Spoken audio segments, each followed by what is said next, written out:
What is up, everybody? Today we're going to be doing a video on Lord of the Rings Heroes of Middle-earth, and I'm going to be showing the characters and teams that I'm going to be building up to tackle the various modes that are going to be in the game at launch. So if you're looking for some early game advice, or at least some early game insight as to someone who's been playing the game now for about 8 or 9 days, and I feel like I got a pretty good grasp on things, obviously not perfect because I haven't unlocked all the characters, but I know the characters that I'm gunning for out the gate because I've seen what they've been able to do in my experience. So if you want to check that out, this is going to be the video for you. Let me know if you like the video by liking and subscribing and commenting down below. If you have any questions, I'll be happy to answer them. Let's go. Alright, so let's start this off here at the hub, and there's really only 4 game modes right now in the game for us to concern ourselves with. That's going to be the campaign, so let's go ahead and jump into that book, which holds our campaigns, and we're going to see the various types of campaigns, namely the light, the shadow, and the guild.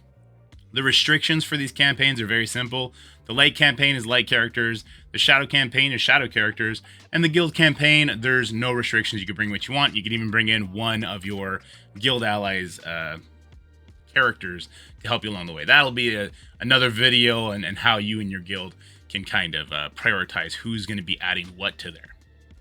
So that one's very simple. Let's go ahead and jump on back to the hub. And now let's talk briefly about the arena. But as you can see in the arena screen on this defensive, everyone's got something different. Look, the arena has not been figured out yet. This is a mobile game in its infancy. It needs to survive, so you can expect that it's going to be one of the offers. I don't know if it'll be Rohan. I don't know if it'll be the Mordor. Maybe there's going to be an elf offer. It's definitely not the Hobbit one. Right now, what people are telling me, it's going to be the goblins. Now, the thing about the goblins and why it's not like, okay, automatically go farm goblins. They're deep into the campaign, so we actually need to build up a team to get to them, and then maybe we make the hard switch when we kind of analyze what's going on with the meta, what people have found out. Is there some kind of hybrid that's rocking it, all that kind of stuff. So we'll have to wait and see, at least for arena. So let's jump back out, and now let's go jump into that pane glass window in the adventure tab. And so in this tab, there's actually 2 things for us to look at. There's the daily challenges and then the Gardener's Journey. Let's start with the Gardener's Journey just because that one's easier. So this is just a hero campaign, basically. And all we're going to do here is use light characters. So this is very, very easy. The rewards are Samwise Gamgee shards. I loved Sam in the movies. I did. The hobbits suck. They suck in this game. I'm hopeful that maybe Gandalf will come and just make the team super awesome out of nowhere. That'd be dope, but right now, that's not a top priority, but the tag is light. And we got a light team coming in for our campaigns anyway, so we can double up on that, no big deal. We'll be able to do it just because we get free tokens for it. We can talk about that campaign another time. So let's back out again, and now let's go look at these challenges. So we got 6 challenges to worry about, and this is where I'm going to be putting the most of my conscious effort towards, because I do want to be able to push as many challenges as possible, because the rewards in here are amazing, and they're going to be character defining. So the faster we can kind of get up to the higher tiers and enjoy what we're getting from them daily, the better off we will be. So the 6 challenges we got Dark Relics, which is going to be for Orc and Elf. We have Wondrous Abilities, which is going to be for Attacker and Supporter. We got Forge in the Deep, which is Human and Goblin. We got Treasure Trove, which is light. We like that carryover from traits that we've been using a lot of. Lost Artifacts, we got Tank and Healer. And finally, Battle Experience, we got the Shadow. So that's the tags we're going to be looking for. So really, really good overlap with the Light and Shadow campaign, having their own challenges, and also Light being for that event campaign. And then with Arena, we don't really know, so I'm not putting too much focus on that, though with the premium cores or currency being in there, we will absolutely be making an own video for Arena when we do get whispers and secrets about what's going to be the best. All right, with that said, let's go ahead and shoot over to what my recommendations are, and I'm going to show you where these characters can actually be farmed. All right, so let's talk recommendations, which is a pretty strong word. Like, this is just the teams that I'm going to rush to build because I've experienced them so far in the beta, and they haven't let me down yet. And they hit a lot of different restrictions. Let's start with the Shadow side. We have 4 Isengard Orcs. I love that. Obviously, all Shadow, all Orcs, and Isengard. So at the end of the day, when I get that final Isengard Warmaker, I'll have like a full team, and that'll be fun to play around with. Now, is that going to be the best team? Probably not. Like, these characters I'm going to be recommending They might be pieces on really good teams, but probably not the best team because they are available early, especially these Isengard orcs. But I've had great experience with them so far. As you can see on this video right here, I'm using just the 3 Isengard orcs, the 3 ones you get basically right away, and I'm walking through the second orc level challenge. So when I have 5 orcs, I'm sure I'll be able to push that third one. And that's some good resources there. So let's get into it. This is Ugluk. He's available in Guild Campaign 1, which means you can spam farm him. I have him at 4 stars. He hits like a beast. He takes a hit like a beast because he's a tank. So he is going to fill a role on one of our challenges there for the tank healer. Then we have the Woundbinder. He's a healer, so he also goes over there with Ugluk to help out. Healing in this game feels very impactful. So having like 2 healers on a team kind of makes you feel a little bit immortal sometimes. So I kind of like that. And he's available on the hard Shadow Campaign 1-1. He also hits pretty hard too. Then we have Mahur. Guys, I'm gonna butcher these names, okay? Just accept it. Make fun of me in the comments. I'll join in. We'll make fun of me in the comments together, and then we'll get better as time goes on. He's available in Hard Light Campaign 2-1.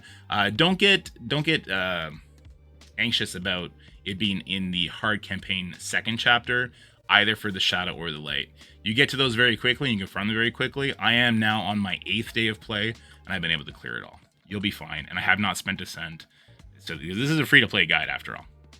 Then we have the Isengard Captain. He's available on the Hard Shadow Campaign 2-5. Let me mention 1 second. Mahur is an attacker, so he goes to the attack support. The Isengard Captain here is a support, so he goes with Mahur. So now we have 2 pairs of the orcs branching off to handle 2 other challenges for us. Then we have the Moria Troll Handler. Now, this is kind of a weird one, but let me tell you why. He's a healer. So he's got that healer tag. He's going to go help with the tank healer. And if you do get the Ironhide, who's right below him, available on Guild Campaign 1-9, there's a little bit of synergy there, and you can use them together on the tank healer campaign. Though Ironhide, as we'll talk about in a second, he's like a maybe. Maybe pick him up, maybe build him up. He is a 100 shard unlock. But those are my shadow characters. Let's talk about the light characters now.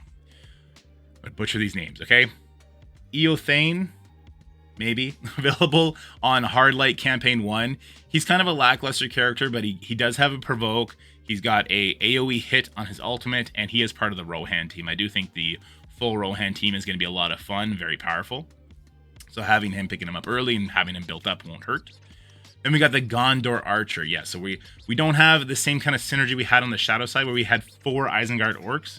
We're going to be mixing and matching here. So that Gondor Archer is available on the Hard Light Campaign 1-5. Sorry, Eothane is a tank, so he's going to slide in over there, and obviously they're all humans. I didn't pick any hobbits. I didn't pick any dwarves for that reason exactly.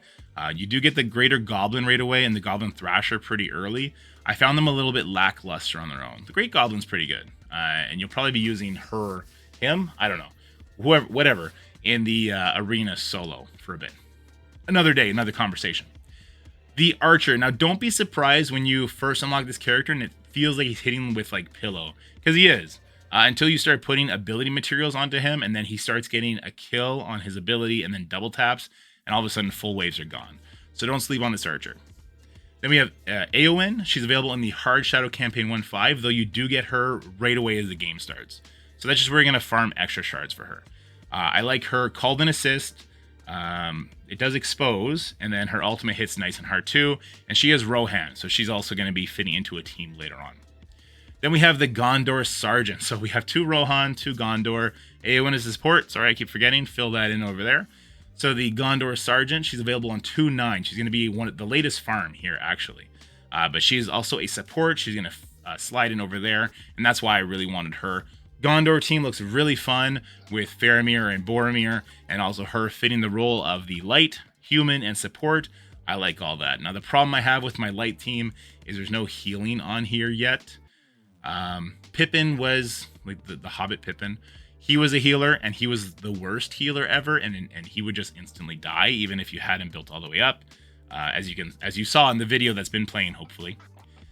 So I don't suggest building up hobbits at all. Then we have Strider. Now, he's available in quests. He is light and human, and he's an attacker. He's definitely going to be helping carry that attack challenge as well. His AoE ultimate, huge, it rips. Then we have Halbarad. Now, Halbarad, is one of the characters that people are literally holding off leveling their accounts so they can buy the offer for him, though I do think the company found a workaround for that because they want the money, and if people want to spend the money, they don't want to stop them from being able to spend the money. Okay, so with that said, he's also available in the challenge supplies. It's not a 100% drop rate, but if you can farm him up in time, you need to find him in the shop, I believe 9 times total, because he does a 45 shard unlock. If you can get him before you're struggling in the tank healer challenge, then hold off on Ironhide, because Halbarad, he's a really good tank, really good light character. He would replace Eothane in the actual light campaign for you to round out that team. He'd be much more standalone greatness there. He'll also help you in the arena. So if you do get Halbarad before you're having troubles and you're trying to tackle higher tank healer challenges, go ahead and build him up instead. Anyway, guys, here is, you know what? This was all craziness because of all the support attacker and all that. Here's the list of the challenges, the teams that I'm actually going to build. Right up here, somewhere up here. So I hope this helps you in your early journey in Lord of the Rings, Heroes of Middle-earth. I had a lot of fun making it. I had a lot of fun diving into these kits and actually playing with them and seeing how well they did. Let me know how you guys feel about this in the comment section below. And I'm also going to be starting a secondary channel, a Dorky Dad Heroes of Middle-earth channel, Lord of the Rings channel. So make sure you head on over there to subscribe, because eventually we're going to be only posting the videos over there. And we'll probably be posting like full streams over there as well in the early game. Yeah, because I know it annoys people from Marvel Strike Force when they're seeing Lord of the Rings stuff. It's going to annoy you guys who are only here for Lord of the Rings when you see Marvel Strike Force stuff. So let's amicably separate. Have a good day. That's it for the video, guys. I hope you enjoyed it. If you did, make sure you like, share, and subscribe. Stay happy, healthy, have fun, and I'll see you in the next one.